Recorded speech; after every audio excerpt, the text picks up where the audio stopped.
it's like me. Exactly, you know. So like, I mean, and when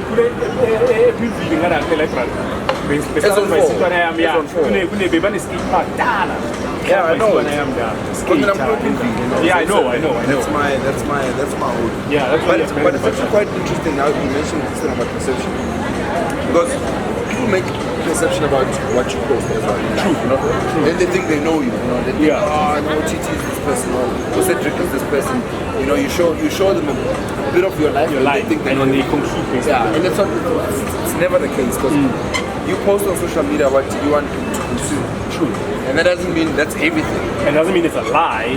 And it doesn't mean it's a lie. Yeah. But there are people who post lies. Yeah, you know true, that. True. Because they're trying to push a particular narrative about who they are, right? Who they are and how they want to be perceived. Yeah. But the one thing I've noticed in a lot of, especially AMATYMA, when they post pictures with their daughters, ain't no lie. Or their sons. True. You can't fabricate. And it can't be perfect. Yeah. It is what it is. Yes. It's moment, and I've watched your page and how you always post your son, and that's why I started this AMATYMA, by the way, just to kind of get the conversation going. But whether you're single, whether you're married, whether you're divorced, whether you're divorcee, we all have challenges as fathers. Your challenges might not be the same as mine. Yes. You might be experiencing a challenge because you're a single father and you're doing this whole co-parenting thing, right? I might be experiencing challenges because I'm married, I've got a wife, and maybe we don't see eye to eye on certain things about raising my daughters, our daughters. And so for me, it's about also learning from other fathers to go, oh, you solve this thing like this. I mean, maybe I must try and apply. Maybe it can work for me. Yeah, so that's what this series is really about. I mean, now you're telling me that you're waiting for your son to go and do something nice. So I want us to talk about that. You know, how do you navigate this journey of fatherhood as Cedric, number one, and number two, what is the difference in how you are raising your son to how you were raised? Are you noting those differences? Yeah, absolutely. So one of the big differences is that I grew up without nothing. Like I grew up with nothing. Yeah. Any time alako? My dad died at a very young age. My dad was a cancer, by the way. Okay. Died 95, but he was a ruthless man, like very respected. How old were you when I was 8, 7, somewhere there. Okay. Do you remember him? I remember him, but he never traveled alone because of the who nature. He was. So he never traveled alone. So whenever I'd see him, and funny enough, out of all my brothers, I'm the only one who's had, I would say, oh brother, hey, can you make it louder? That's a piece about that's everything, and we don't cut anything. Okay, nice. We don't keep it as real as possible. Yeah. So out of all my brothers, there's one who comes before me, and then it's me, and then it's all of them. Okay. I believe I'm the only one who's got how can I explain it? Like it is subjective memories, but it's real authentic memories. I remember him because the others came. Wait, hold on. Hey, go busy, we chose a spot. And I thought it was that guy. I was gonna say, but my brother I just spoke to now. And it's not him. Anyway. So I've had I've got like proper memories of him, right? Because I've spent a bit of time with him.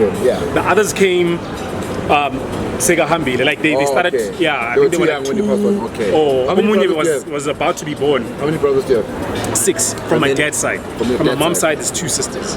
Okay. So from my dad's side, it's 6, and it's all boys. And then from your mom's side, it's 2. Yeah. And I'm gonna be real about this. Like the one who comes before me, there was family politics, right? Family politics around. My dad not suspecting that it could not be his son. Okay. And because apparently there was after his mother and my dad broke up, the mother dated my dad's friend or something like that. Sure. So my dad then took that and told his mom, my grandmother, so look because of whatever, because of his like, but mom it's my dad. it's my dad. Like, so wait, you're 6 brothers, you guys have the same father? Yes, And but then you've different got 2 mothers. sisters with I've got the my own same. mother. Yeah. Oh, okay. Yeah. So all your brothers have got a different mother? Yeah, we've got, so 3 have one mother, the last 3 other have one 3 mother. The first 3 have different mothers. Okay. Yeah, so it's the firstborn, it's me, it's Marvin, and then the rest, the other 3 have their own mother. Are they also fathers? The other 5 brothers? So there's there's 6 brothers, eh? Yeah. So 3 of us are fathers. Okay. The last born is a father. Okay. The firstborn is a father. I'm And then a you're father. okay. Yeah. How are you guys navigating through fatherhood, considering the fact that you are in this rather, hey, how do I call this? It's a typical African kind of like like South African story where different strands of the branch. Yeah. You know, like, so it's what I, you know, my belief is very simple. You know, presence. Yeah. I don't care who says what. Presence. Yeah. The less present you are in my life, the less distant you become. Emotionally, mentally, already physically it's established. Yeah. So in all other aspects, presence, we have to spend time. Yeah. We don't have to spend time indulging in these. Yeah. We can just spend time just chilling, playing PlayStation. Absolutely. The kids are there. Taking a walk. Because you want them to see the beauty and value that comes out of a family orientated environment. You know, like, but it's normalized for them as well. Exactly. You understand what I mean? So with me, I never got that because already I grew up missing a father in my life who died while I was young. Right. And my mom had to basically pick up where he left. So she had to be and she had to be father. both. Yes. So you don't want your child going through that, number one. Yeah. Because you've seen what it does. And it's very shocking when men go through that. You know, a lot of us are raised by single mothers. And you want to allow your own child to go through it, you know? Yeah, you know the pitfalls of it. So, but we navigate it by just spending as much time as possible with each other. Right. And sorting out differences. There's always differences. Especially MJITA. As much as MJITA. Like not so long ago, the last born. Really? Because of something really what different. causes that though? Like It's literally because of a misunderstanding, right? Of promises and what he thought I said and what I know I said to him, and how he then misrepresents me on other people. Then I'm like, you guys are blood. Yeah, and then I'm like, and then I get there, he's not there, you know, and then eventually peace comes about. Yeah, and then eventually peace comes about. My grandmother, who's late by the way in June, was like, you know what? Yeah, very close, very close. Was like, you guys need to mend this because there's kids who are looking at you guys. You know what I mean? And the funny thing is, his daughter is a little bit younger than my son. Right. You don't want this whole thing of your child eventually dating their cousin without knowing. And then we've seen that. We've seen that, you know? So, but we navigate it by presence. You need to spend as much time as possible with each other. So do you guys spend time with your kids? Do you guys have like days where you go for lunch with your kids, or when you meet at the house, or you have brides? Do you guys have any of those, specifically with you and your brothers and the kids? Yeah, actually, funny enough, Sunday we just had a bride. Nice. And then on Tuesday, I took my brothers out. Well, me and my other brother took everybody else out for my other brother's birthday. Right. So we try capitalize, and then since then we plan that this weekend we'll be together again. Okay. Because you realize actually you guys have so much in common than you think. Yeah. And it's funny how, I mean, I've got a brother who's gay, by the way. Right. Which is also another reason why I'm an ally to the LGBTQI community. Yeah, absolutely. You know? So am I. Yeah, so where you get people questioning, is this guy gay or not? And then you know. You know, we like, you know what I mean? Together. Yeah. You know. So listen, man. So it's a big thing because I've got also a boy child. Yeah. If he grows up in a world that's not normalizing being gay, it's going to be a problem for him because I love him so much. Yeah. I don't want to find myself choosing between people who have their own opinions and my son. I'll always choose him. Absolutely. I don't care what he does. Immaterial. You know what? Yeah. So you need to be very conscious, and sometimes lastly to answer the question is to take things as they come. Yeah. We always look for a perfect solution to everything. Yeah. And we try to apply what we think is the perfect but we forget that what we think is the perfect solution is based on an influence and exposure to things in life. True. We are all a product of where we come from. Yeah. And doesn't mean where we come from has taught us the most authentic ways of approaching life. True. So we tend to think that those perfect solutions are the, you know what I mean? Yeah. But you know, there's more and deeper stuff you could. It can be a one. Just take it as it comes. There's something tranquil about being in a place of uncertainty. Yeah. You get to just give yourself to the situation and let it play itself. And you want to learn. And you learn and you absorb and you take away and you give away and you know what I mean. You take from like it's I mean, like, so, it's like you're a father, right? You've got a son. No one gave you a manual and told you, it's okay, Mamela, this is how it's gonna be. You co-parenting, I'm assuming, with the CEO lady Lacon, and already that on its own, that's a dynamic of okay. So who stays with the son? I mean, do you live with your son, or does the son live? So he did live with me, and then he went to the mother. Yeah. But every weekend is with me.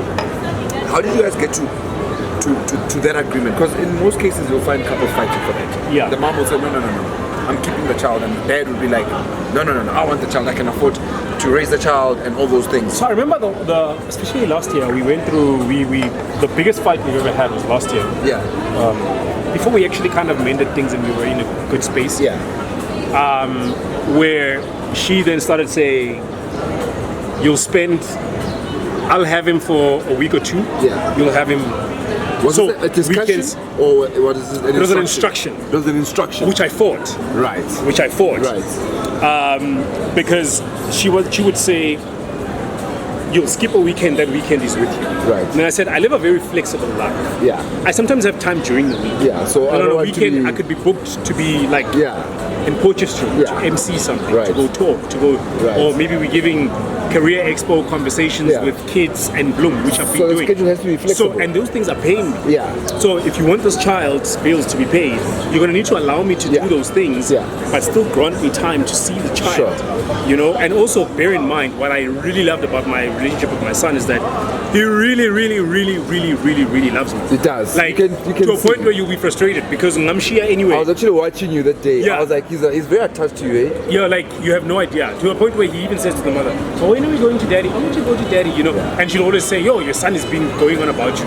And I was now at a point like Chris Rock says, like, it's funny how I relate to what he said. He was like, when he split with his wife in that period, he would do everything to impress the kids so that when they go to the mother's house, they can be like, Mommy, Drake helped me with my mess. So I would make sure, like I will buy that 4,000 Rand toy car thing that he will drive in, because I know he's not going to get it home. I want him to come back here. But then you start growing.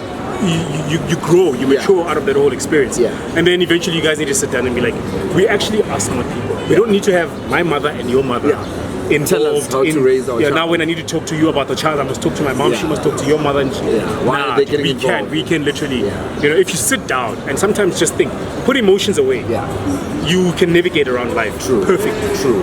So we did that, and then we mended things. We are actually very happy right now. And I love what you're saying, because through all the challenges that you guys have been through to get to where you are right now, the most important thing here, or the most important person here, is your son. Irrespective of what's going on between you and her, the most important person here is what your son is seeing, what they're exposed to. When they see how you guys interact, that's what he picks up. That's what he's gonna grow up thinking and remembering, this is how my dad treated my mom. Because no matter what, you guys might not be in a relationship, but she'll always be his mom. Exactly. You will always be his dad. I will always be the dad. You can never replace. I can never replace her. She can never replace me. Sure. And that's what it is. And you need to. The sooner you accept that, the better. The better, you know. You guys will progress into molding this little human being to becoming somebody better. And it's all about acceptance. It's all about also just sitting down, just working as a team. It's all about teamwork. You may not choose your team player. And I always say to Joe, like, and I finally started to understand, like, you find a lot of fathers who become fathers not being ready. And either you walk away or you stick it out. And you can walk away and be the best friend, best brother, best husband to someone else, best boyfriend, whatever it is, best employee of the year, best manager, CEO, whatever, but you're a whack-ass father, purely because of you're not present, right? Because you were not ready for that kind of commitment, right?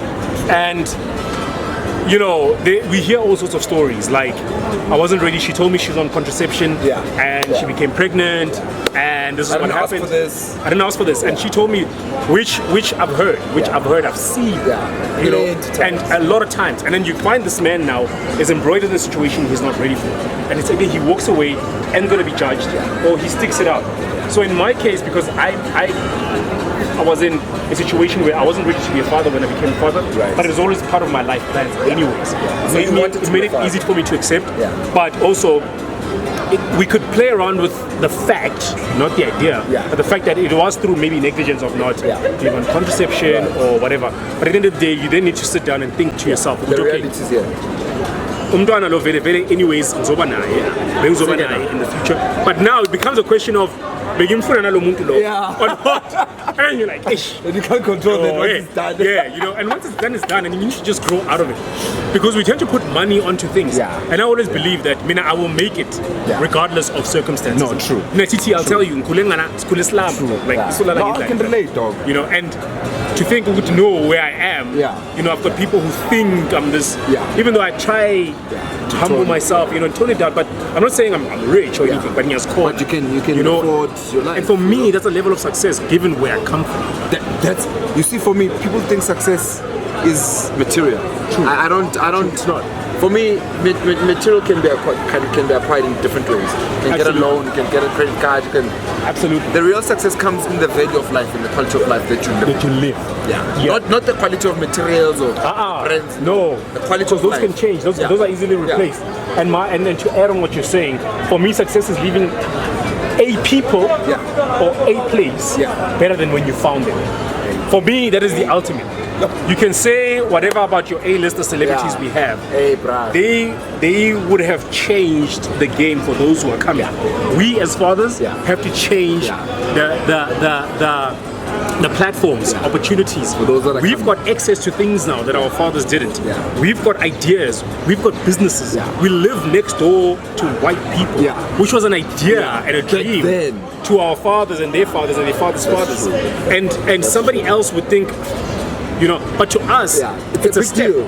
Absolutely. We own property so that our kids don't have to share a room, their cousin, you know, malum spanbani. You know what I mean? So for us, it's a stepping stone, and that's why, as I would say, successful or up and coming successful fathers, just to sort of, I would like to believe I'm a successful father. In terms of not that you are. In terms of fatherhood, we're not talking material. No, we don't care about. We're talking fatherhood.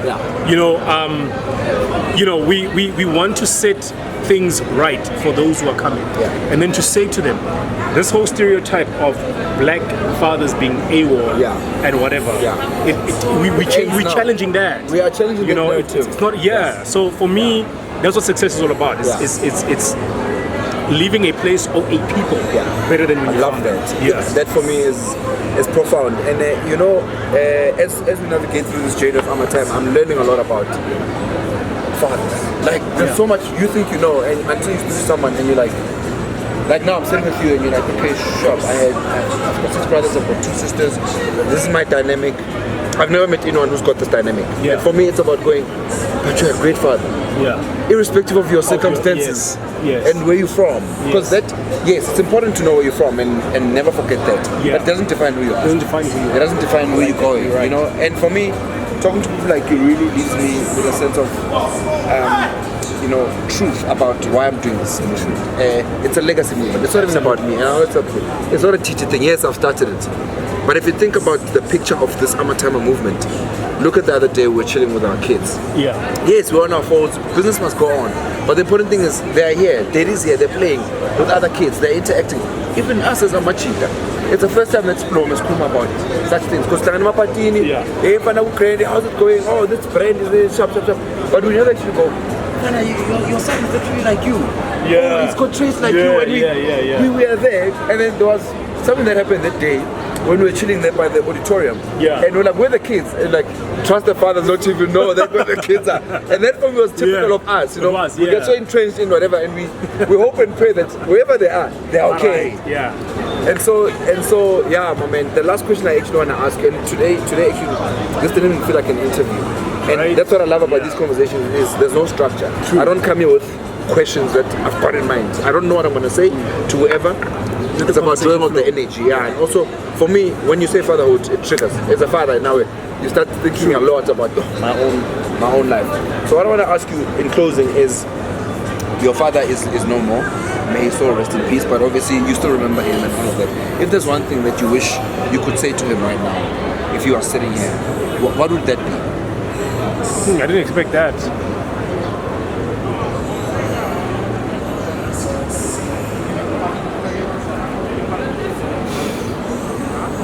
What would it be? Yeah, anything.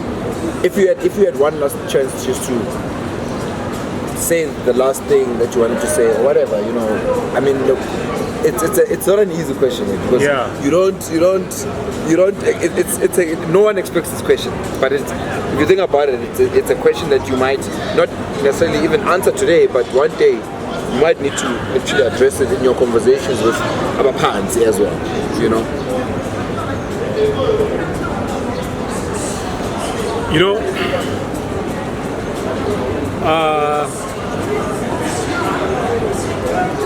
there's so much I'd want to say to that man. Yeah. So much, man. There's so much that I'd want to say to that man. But I think it's, I'd probably just say, you know what?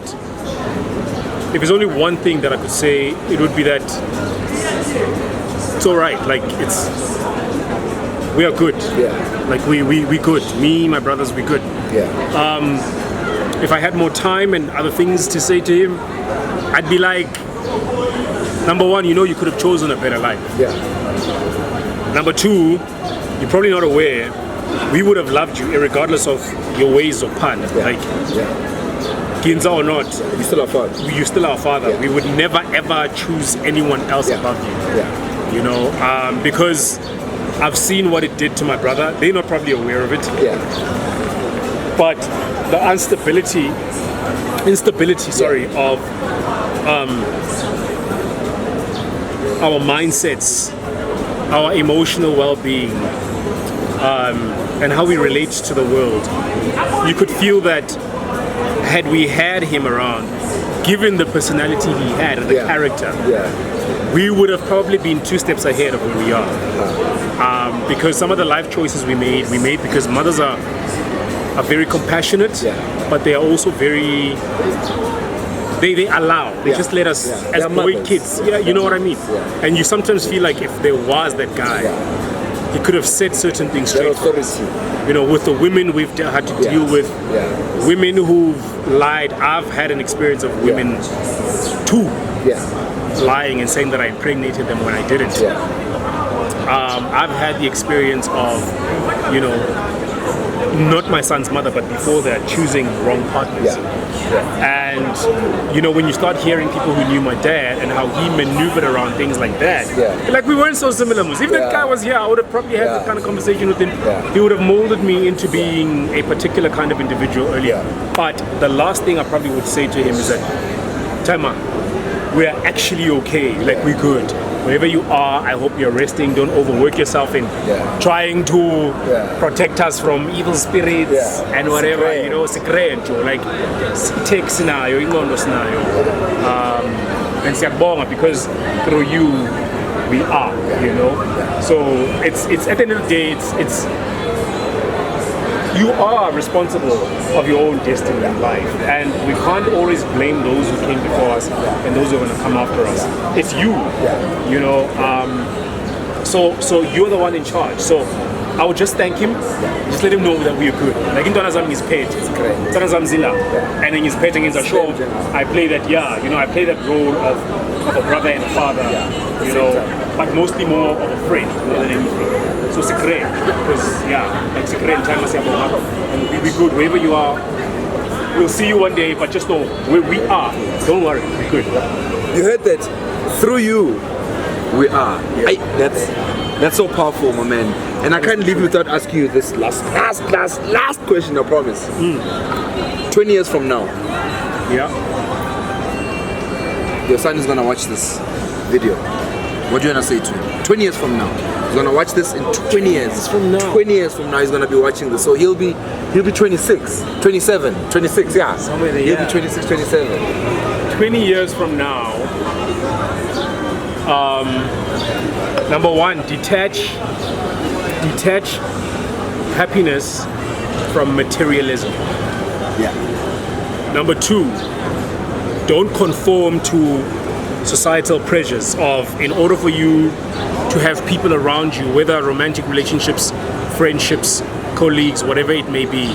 You need to have money to have people around you. Don't conform to those kind of normalities. Number 3, be true to yourself. Be true to yourself. Your instincts will never, ever, ever prove you wrong, and they will never lead you astray. Just stay true to yourself and your beliefs and your principles. But lastly, values are things that don't change. Develop your own core values that are true to who you are. And those never ever change. The minute they change, they are not values. They are not principles you can live by. So stick true to who you are and your values, and let those guide you into being the man you're going to be in society. And I can only hope that you'll be the best version of yourself and leave a people or a place better than when you found it. That's my best version of yourself. I don't know, my pockets of wisdom. So today you were just shooting, like you were throwing, man. But you know why it's like that? Yeah. It's because you've always been ready to be a father. Yeah. You'll know it. You're right. You'll know it. You know it. You know. Yeah, you'll know it. Like I said, it's part of your game plan. Yeah. You know in the future you want it. So if it came earlier, it's either I'm Gela. Yeah. Because if you walk away, don't think you're gonna just easily come back. Yeah. No. So you need to make a decision now. You make the most of it. If you walk away forever. Yeah. But if you know you're not capable of walking away forever, which I know I wasn't. Stick it out. Just stick it out. And you actually start enjoying it. It's just shy. Like it's just So for me, that's what I wanted to do. So we have influence. Our personal brands have got influence.